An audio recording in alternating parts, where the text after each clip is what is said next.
But I think a lot of people don't take the time to fully look at where they are at different stages of their lives, Yep. because sometimes we are truly in the midst of things that we've prayed for, Mm-hmm. and we just don't see it sometimes. But a lot of times those prayers are prayers that have already been answered. Welcome to the Storycraft podcast for professional storytellers. I'm your host, Kyle Adams, and I'm here to help you explore how stories shape our connections. Wondering how stories help you network and advance? Looking to bridge online and face-to-face worlds? Foster understanding and ignite innovation? Look no further. Whether you're a leader, communicator, educator, or just love a good story, join us for actionable insights, all aimed at helping you build stronger, better connections. We're glad you're here.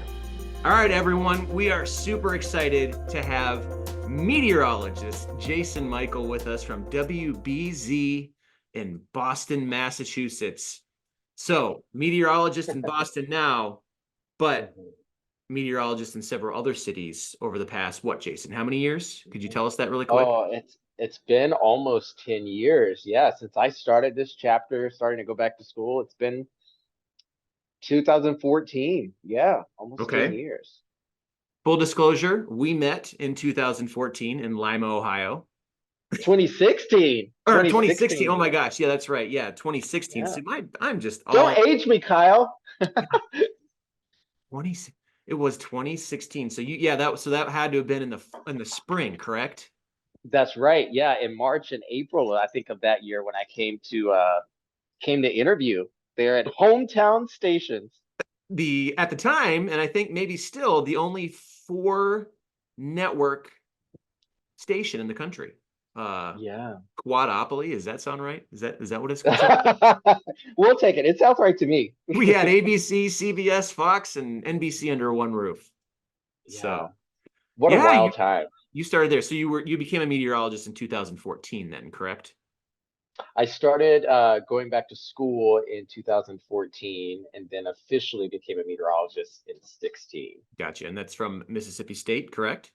Yeah, yeah. That's The right. old Bulldogs. Woo Which is woo. also your home state. Yeah, yeah. Coming from, it's such a unique experience being born and raised in Mississippi and seeing such a unique adventure. That's like essentially what it's been since I started in TV. It's been an adventure, like moving to Philly, living there, and then moving to Lima, Ohio. I still remember my first conversation with Jeff Fitzgerald, our news director slash anchor, and he called me for my audition, and he said, Jason, we are Lima, Ohio, like the bean. Um, Yeah. and from there to Austin, Texas, from Austin back to Cleveland, and Jeez. now in Boston. I can tell you this, I'm done with moving. Well, Jason, I mean, being in Boston, I mean, at a young age, meteorologist on television in Boston at your age, I mean, that's something special. I mean, clearly you're doing something right. I mean, that's quite an accomplishment. How has it been in Boston? I know you've been there for, less than a year now, but how's it going there? It's been going rather well. We have not had we have not had a crazy winter so far, but I'm actually glad I'm coming at this time. I Yeah. can go ahead and get a New England winter under my belt. Summer comes, and then it's just like everything just opens back up. But, the people here in New England, they are some of the hardest workers that Hmm. I've ever met. There's such a grind, there's a grit to the city, there's a pride, there's just such a unique tone about being a New Englander that Hmm. really it does nothing more than to push you to work harder. And Huh. that's what I like. That's the tone that I feel like is set here in New England. No matter how cold it gets, people still going to work. And no matter how much snow we get, they're like, okay, well, 6 inches, that's nothing. 8 inches, that's nothing. Talk to me when it's over a foot. I kind of feel like people, because you worked in Cleveland and I live near Cleveland, and I've also worked a little bit in the Cleveland market as a meteorologist, and I feel like Clevelanders are kind of that way too. Like, Oh yeah. as far as snow is concerned, right? You kind of have that experience. Old Lake Erie. She's like this unspoken yet spoken for character. that no matter what happens in Cleveland, no matter the season in Cleveland, it all comes back to Lake Erie. It It sure all does. comes back to Lake Erie. And I know I'm getting off topic a little bit, but I know that lake, I mean, it's just crazy. Like the lake effect, man. I mean, we don't have, this is not a podcast about lake effect snow, but we could make it about lake effect snow if We we, could make it that one, yeah. we could. Just know, listen, if you're listening to this, lake effect snow is nuts and terribly difficult to predict. That's all I'm going to say about that, right? There's a reason why I started getting gray hair when I was in Cleveland. Just Lake Erie, everybody. Right. And you catch a lot of let's just say a lot of flack, right, from people sometimes when 2 miles away 12 inches of snow fell and just down the road 2 inches of snow fell. So Yep. yeah, Yep. that's fun stuff, man. Fun stuff. So that kind of does transition to what I want to talk to you about. You know, you've been in well, you're from Mississippi. You went to Philadelphia. You came to Lima, Ohio. You went down to Texas. Then you came back up to Ohio. And then now you're in New England and Massachusetts. You know, this is the Storycraft podcast. And, you know, at home, you know, here with our business, Home Place Creative, you know, building community is at the heart of our mission, you know, and we build community through story. And you've been in several different communities, a wide range of communities, you know, in the United States. What is it, you know, when you move, you know, in television, we're just prone to moving a lot. Mhm, mhm. How do you view community? How do you, when you enter into a new community, how do you build that community, Jason? And Oh my. you know, Okay. That's such a very unique question, Kyle. I think, if I was to describe community, it is people. Community are stories. Communities are testimonies. Like you cannot have a community without having a story. You cannot have a story without having people. You cannot have people without talking about experiences, and that is essentially what a newscast is. And there is at least some part of a newscast that relates to someone, and I like to tell people that really is centered around weather. Weather is mm, the heart of a newscast. Weather affects every single person, no matter where they are and what time of day. And I think what has helped me moving across the country so many times that I like to count, um, has one been the people, and two, it has been me actively finding areas, topics, themes, situations, voids in a community where I feel as though I can do the better good and I can give of myself to a community. In Lima, that was Big Brothers Big Sisters. In Austin, it was the Austin LGBT Chamber of Commerce. In Cleveland, it was a second act of working with Big Brothers Big Sisters, but also finding uh, avenues that make Cleveland what it is. Cleveland is essentially just a big cluster of communities. mm, And that out of that came my New in Town series. And then obviously, us trying to promote PlanetCLE, which is our climate initiative. Obviously, climate is a huge topic in the world right now. So giving it some precedence. But even now being here in Boston, roughly about five months or so now, I'm in that brainstorming phase of trying to figure out where can I do the best good here in Southern New England. But it's listening to people, doing your research. Like, where do you find your connection at? And so I've been really uh, busy the past several years finding these different connections that sort of kind of weave in the tapestry of who Jason Michael is. mm. So you're saying, if I hear you correctly, then, you know, when it comes to getting involved in a community that you're in, you're going into these new communities and you're more or less listening first and not Yes, yes. going into a community and saying, well, I think, you know, the LGBTQ Chamber of Commerce is what I want to do in Austin, right? Mhm. Or you know, Big Brothers and Big Sisters is exactly what I wanted to do in Boston. You're going into these communities and you're listening to stories and you're feeling out from other people. Is that kind of what I hear you saying? Yeah, yeah. I'm looking and I'm listening for areas that need assistance and need help. And for Austin, I wanted to do something more centristic to who I am as a person. Hmm. And in Cleveland and also in Lima, I did a lot of the work with kids. Kids is also very important to me. And, with Big Brothers Big Sisters, they're the wonderful organization. It's similar to the other organizations like, um, there's Big Brothers Big Sisters and their Boys and Girls Clubs. Mm. Many people get those confused. They both have the similar premise. But listening to your heart and your passions often guides your purpose. Mm. Hmm. Yeah, but it takes some time, correct? It does take a lot of time, but sometimes it takes less time than you think. Yeah. Because usually, if you listen to yourself and like there's a little bit of a nugget inside of you saying like, okay, I think I feel called to this area. Sometimes the doorway just flies open, and you're Yeah. so surprised at like what opportunity lies behind that door. Yeah. Gotcha. Okay, so and we know this. I worked in television, Jason, for over a decade, and you're coming up on a decade, it sounds like, No, which I is know crazy to it's think. it is, yeah. Um, I, it, you know, I 95% of the time, and I was involved a lot too when I worked in television. It's all positive, but sometimes you come across people who don't like to hear what you have to They're say. colorful. They're very colorful. They're colorful. I like Yeah. that. I would probably not be so kind. But however, with that in mind, it's part of the job. It's part Yeah. of the job.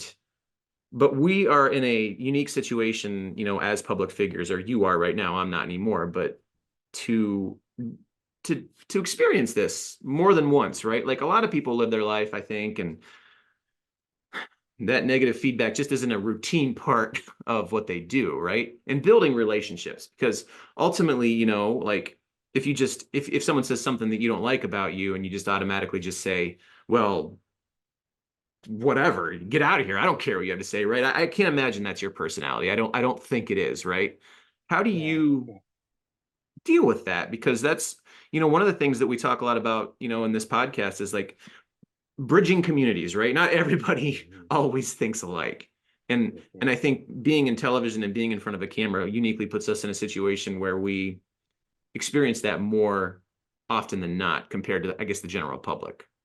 Yeah. You ever had, There's yeah. been several instances in my life, Kyle, and to whomever is listening to this podcast, it takes a while for you to sort of iron out the wrinkles of your life. You'll never get them all out just as much as just as soon as you think you've gotten these wrinkles out in this chapter, up starts another chapter.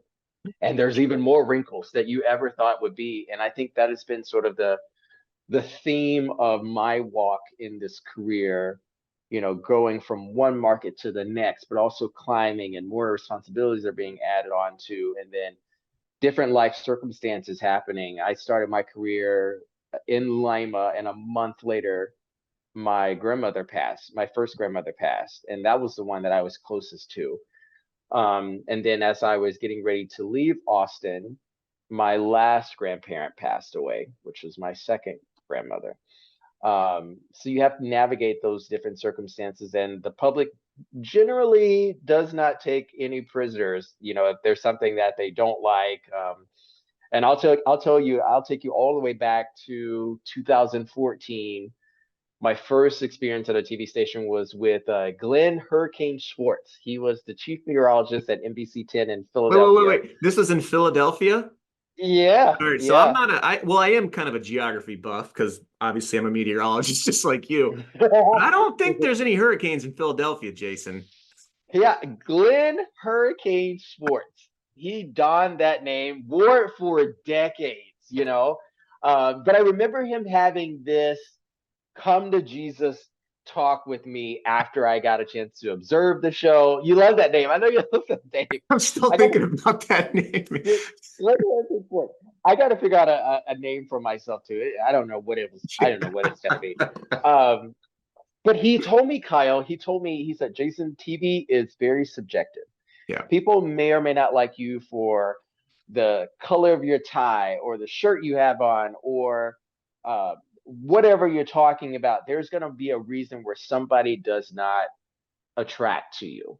Yep. And I've never forgotten that. And a lot of times, viewers are very colorful, quote unquote, colorful in things that they say, either in a post on social media or a message or an email. Yep. But for me, I have learned to accept criticism, but also know the difference in criticisms. And you can usually tell the difference whether this criticism is, or critique, I should say, is going to be helpful or hurtful within the first couple sentences. Probably first 3 sentences to be exact. But I take it in stride. I accept it. Also, I always open myself up to the viewers as well and try to be as transparent with them, because I do want them to know, like, hey, I'm a person too. I have feelings too. I wake up every morning, put my pants on one leg at a time, just like you, and put my best foot forward and try to do the best work that I can. And I don't allow those things to really sort of penetrate when I recognize if it's going to be something that's a little bit less than helpful. Because we can all improve. And this, Kyle, more than anyone. Weather has a mind of its own, and sometimes we are reactive and trying to figure out exactly why this has happened and being able to explain it to our viewers. And Lake Erie is an example. I remember several instances while working in Cleveland. I just could not understand why it was so humid and yet densely foggy on a day that we were going to have severe weather. What the heck is going on here? Yeah. But a lot of times, viewers will come to realize that if you just give this person a chance, there's something about them that's going to grow on you. If it doesn't, it doesn't. But, we are people too. We make sacrifices in this career field, just like anyone else. And a lot of those sacrifices are away from our friends and family, whom are our support groups. So I guess, I asked that question too, Jason, because, we've asked this question to other interviewees. Here we are in 2024. It's a political year, right?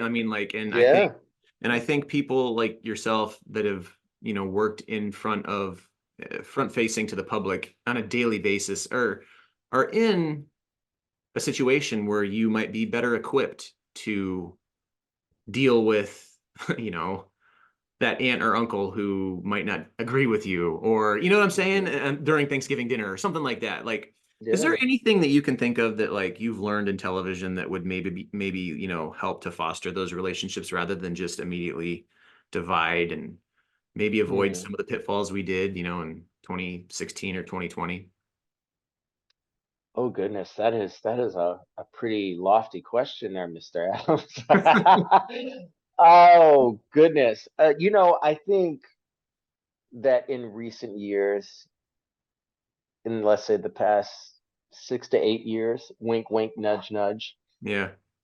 people feel even more compelled to express themselves nowadays, and express themselves on a mobile platform or on a web platform.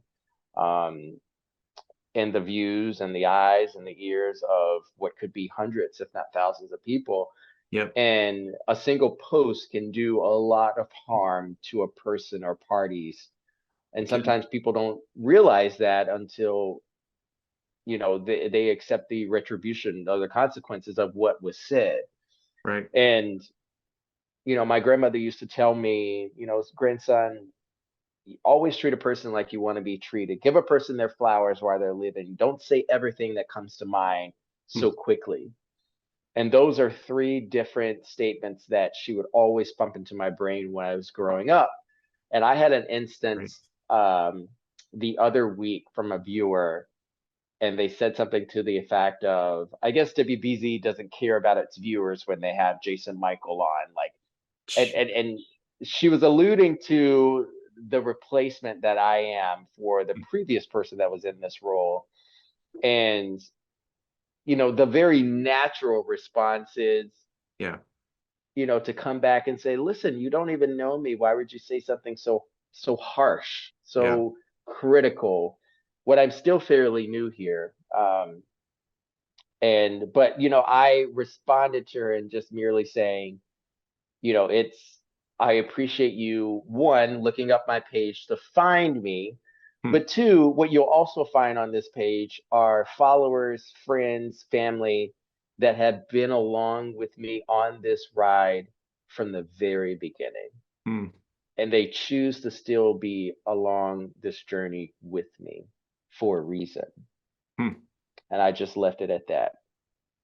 I like because on my page are so many people, from when I first started in Lima, where I didn't know much of anything. I didn't even know myself.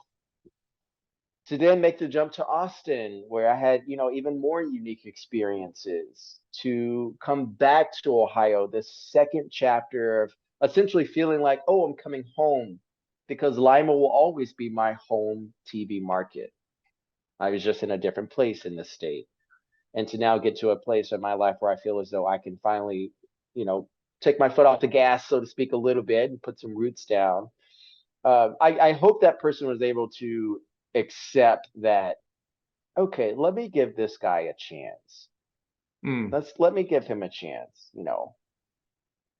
and see what happens. I like when people say, oh, and I've had this. You've probably had this too at some point in your career, Kyle. But I think generally most TV people will have this comment: "Oh, I don't like this person. I'm going to change the channel. I'm gonna switch to another channel." Hey, this is America. We have so many channels you can watch. You can consume news from just about any place.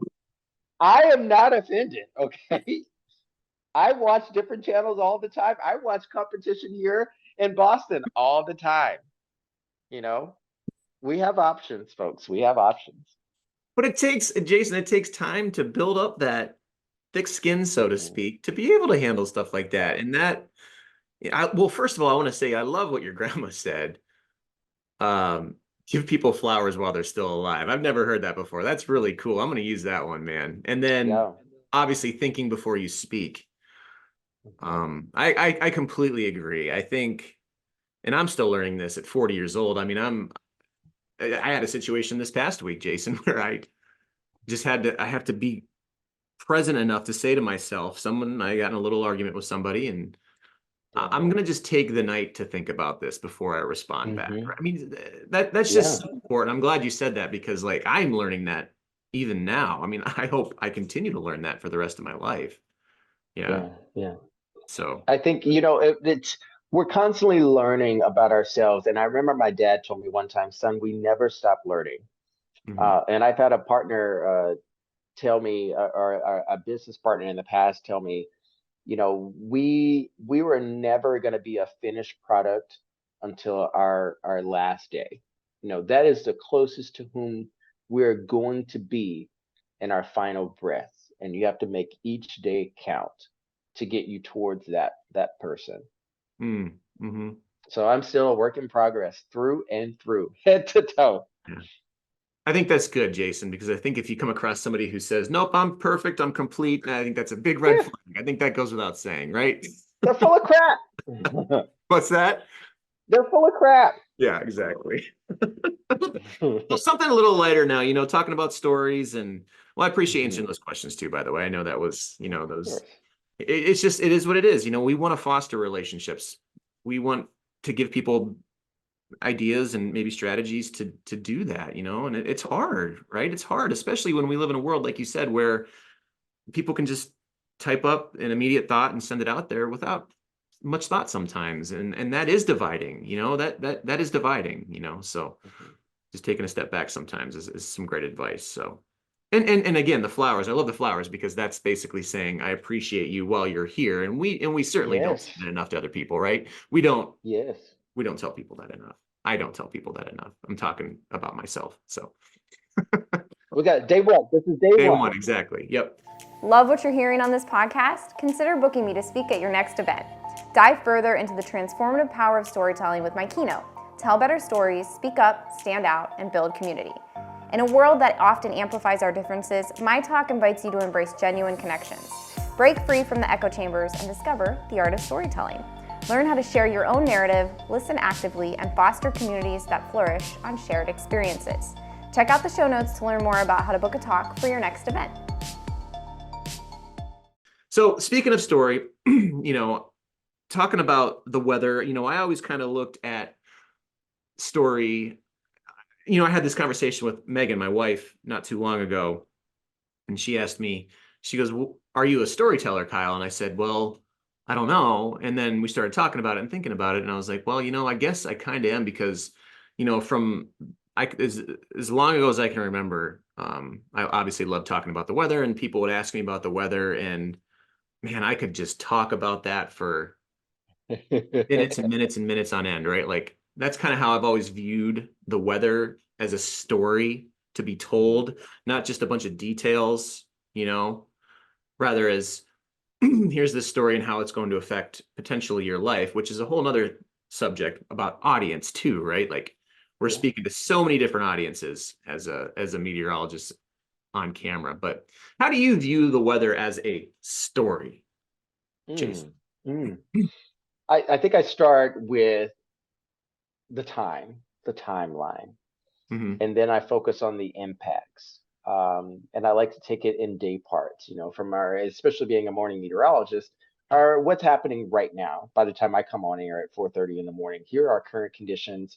Here's what we can expect the rest of the day, lunchtime hour. I like to call it the drive at 5, sort of in that evening hours as you're heading home from work or heading off to your final day's activities, and then dinner time. So I take it in bite-sized chunks, and then I focus on the impacts. How is this going to affect, a particular person or a particular group?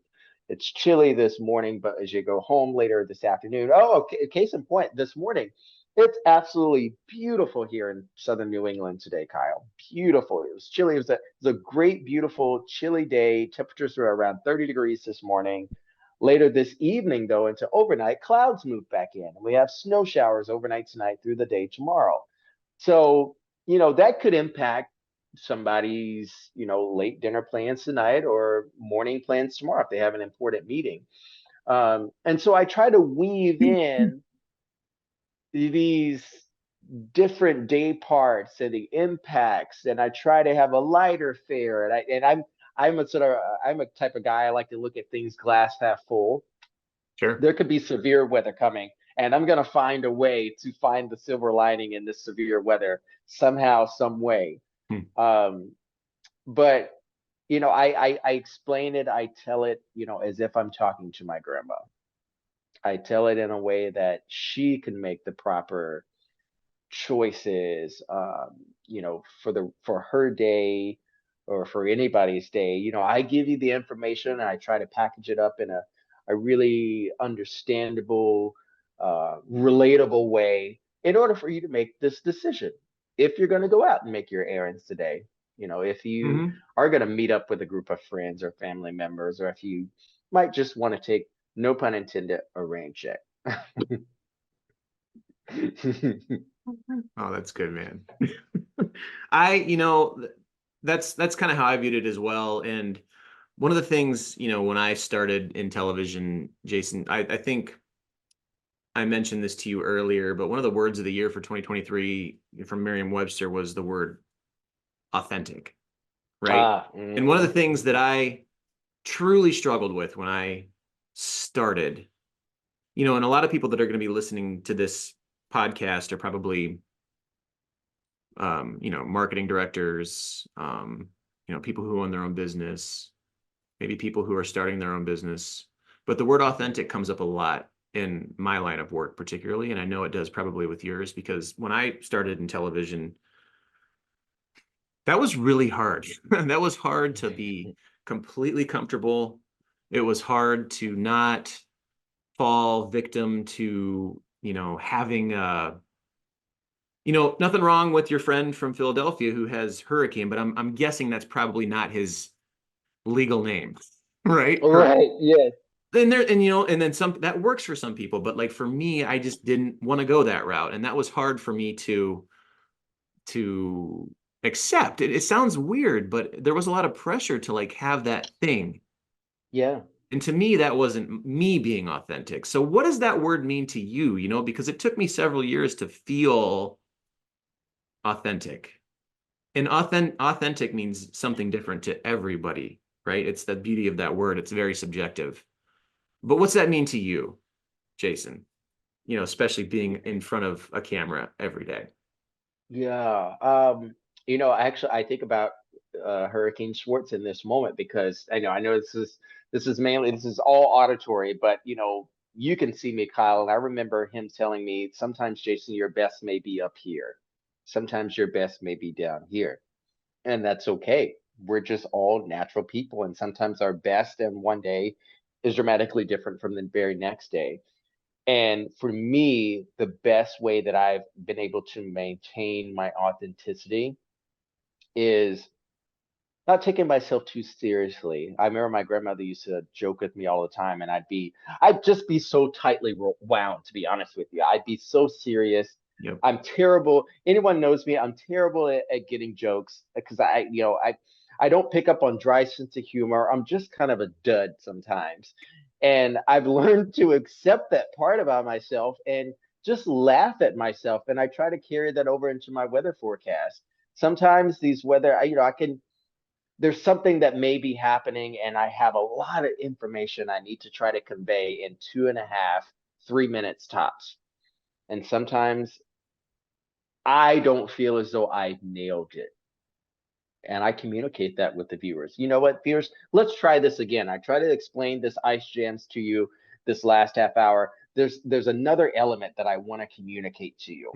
Mm-hmm. And so we go back to the drawing board and we start coloring on our weather palette again, telling that story again in a different tone, in a different way. And for some, if they didn't catch it the first time, another party is going to catch it the next time. And that's more.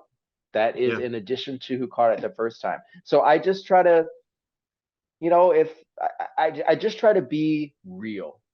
I just try to be real and not mimic someone else that I may think is a really hardy forecaster. I've worked and I've admired several forecasters in this country, but they are themselves and I am me.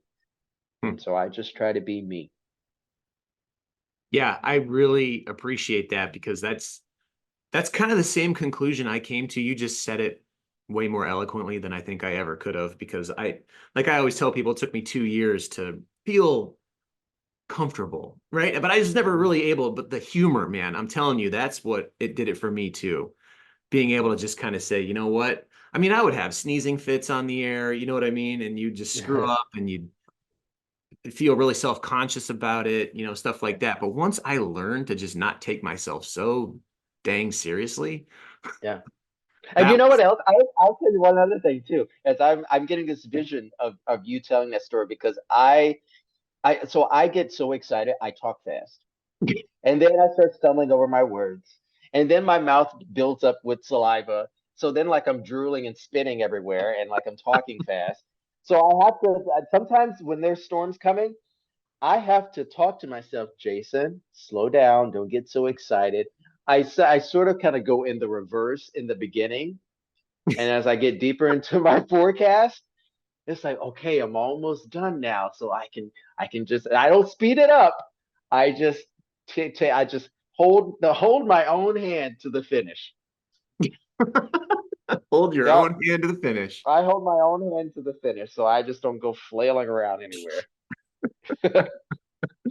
That's great, man. Yeah, that's such good stuff because it's, man, I mean, that just applies to so many things. I mean, even going back to our conversation about building community, if you're able to show that human side of yourself, even in one-on-one conversations, if you have a viewer that comes up to you and isn't happy with what you said or what you did or something like that, just showing them, that you're just not taking yourself. I think that's just great advice in any situation in general. So Yeah. and that's hard for a lot of people to do sometimes, because not taking yourself seriously, a lot of times people feel that pressure to, I don't want to say put on a front, but just be something that you might not be, right? But if you show people that, yeah, I'm just kind of a regular person, just like you, that's where it's at. That's what I'd always try to do too, especially in public. Oh, for sure. And here's the thing. My alarm clock goes off at 2:30 every morning. I am in bed by 6:30 every night. Ugh. You tell me if you can find 10 people that would be willing to do this shift and do it in front of thousands of people every morning beginning at 4:30 a.m. Yeah. Would you have coherent sentences Yeah. routinely every morning at 4:30? No matter how you feel, no matter what's going on in your personal life, that is your job. That is your role. You're paid to do for thousands upon thousands of people Monday through Friday. I don't know how That's a you do it. lot. I worked that morning shift for 2 years, and I think that's where I truly blossomed in the morning. Man, I think that I could never get used to that sleep schedule. So kudos to Yeah. you. I don't know how I'm doing it. I don't know. I think you have to be, I think we talked about this one time too. We have to be a little bit crazy to be in TV and doing the hours and sacrificing all the things that we do. But for whatever reason, I still believe this is God's work for myself. And so I'm doing it to the best of my ability. Hmm. Well, very good. Yeah, thanks, Jason. Okay, so we've hit on story a lot, but now I want to ask you, as we kind of wrap up here, a series of questions about story. Okay, so bear with me here. They're going to be kind of a rapid fire, right? Okay, I'm buckling And, down. I'm ready. all right.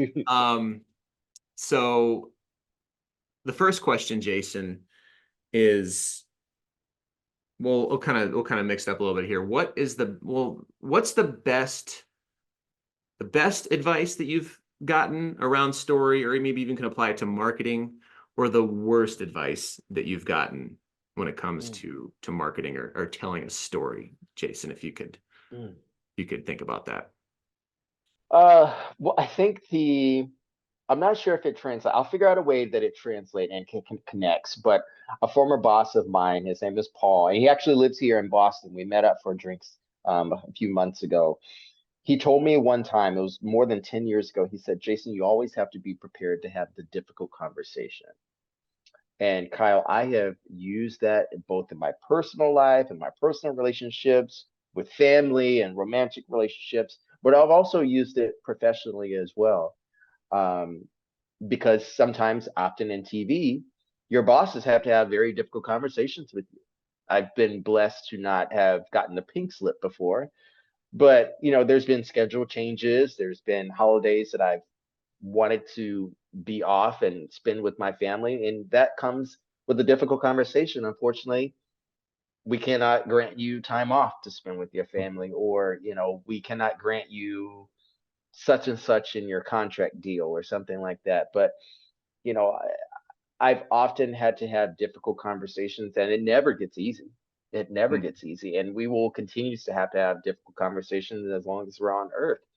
But I think in terms of marketing oneself or a business, um, accepting whatever research results may be for Mm. your business, accepting whatever results come from like ability or what have you. Sometimes seeing those results or seeing what is on the other end of that question can be a little bit difficult to digest, but it means something.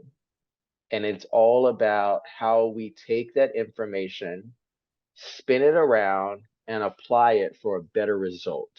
Mhm. So am I hearing you say you can't be afraid to pivot? Yeah, exactly. Exactly. Get great at pivoting and you will find success. Hmm. That's Yeah, get great really advice. good at pivoting. Because like people say, the only constant is change. How do you respond to that change? How quickly can you pivot Mhm. and Mm. not do a 180? Yeah. I coach basketball all the time, man. So pivot's just always on my mind. But yeah, change, Mhm. pivot, whatever you want to use, Yeah. you got to Those be ready. all those glossy terms mean the same thing. Yeah. Yep. That's great advice. Okay. Next question. What does storytelling mean to you? Ooh, storytelling to me, um, it can mean so many things. But I think, when I think about storytelling, I'm thinking about the impact it has because there's an ear on the other side of the story. Mhm. That's why it's being told. Um, It's being told with a purpose. It's been told strategically with a plan, and it's being applied. It's being heard. It's being received by a different party and or parties.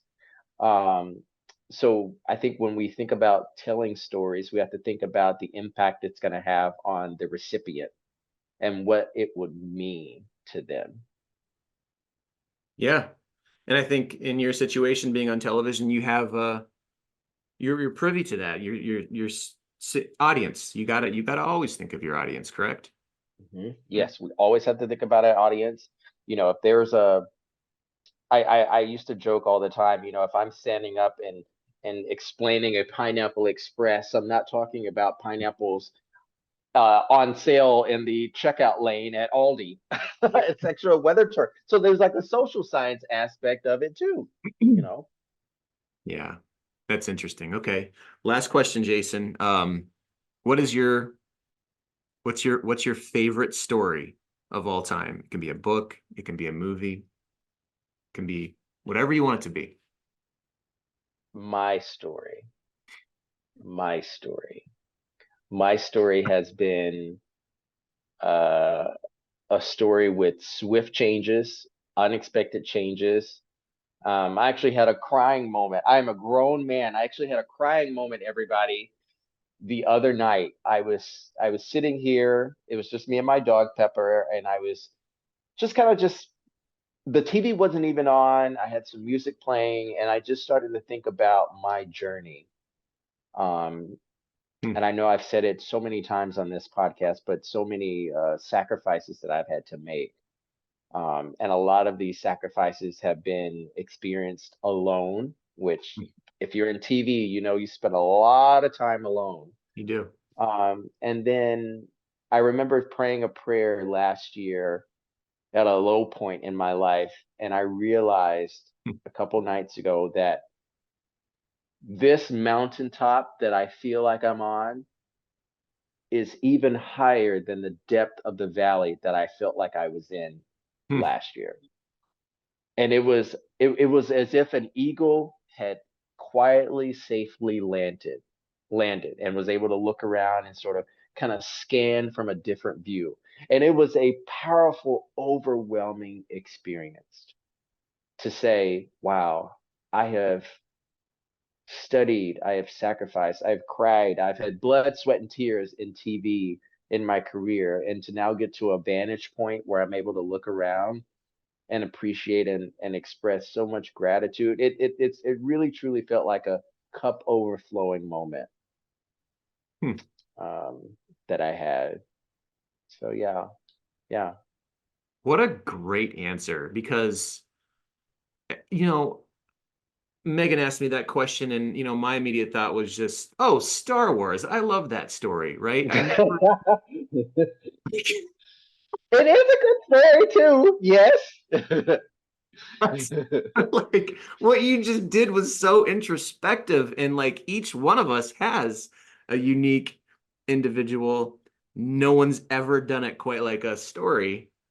And Yeah, and let's man, not most be, of us, and I'll say I'm not being narcissistic, I'm not being no. egotistical or anything like that. But if you really and a lot of people, in my opinion, Kyle, and I accept the debate on this, but I think a lot of people don't take the time to fully look at where they are at different stages of their lives, Yep. because sometimes we are truly in the midst of things that we've prayed for, Mm-hmm. and we just don't see it Wow. sometimes.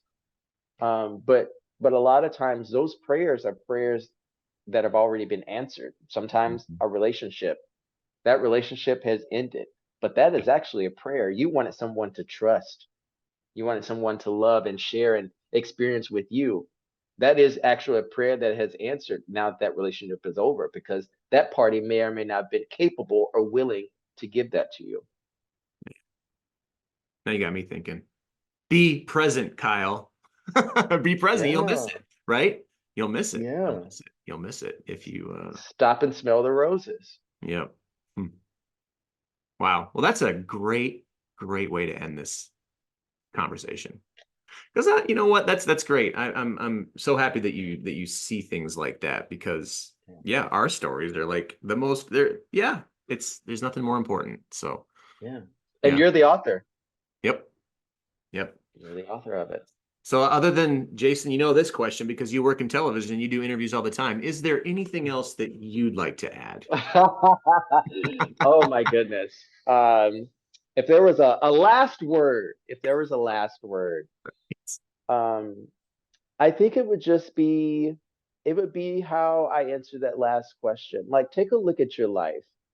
Take a look at what you have, express gratitude for the things that you have. And if there's things that you want to change them. Mm-hmm. Change them.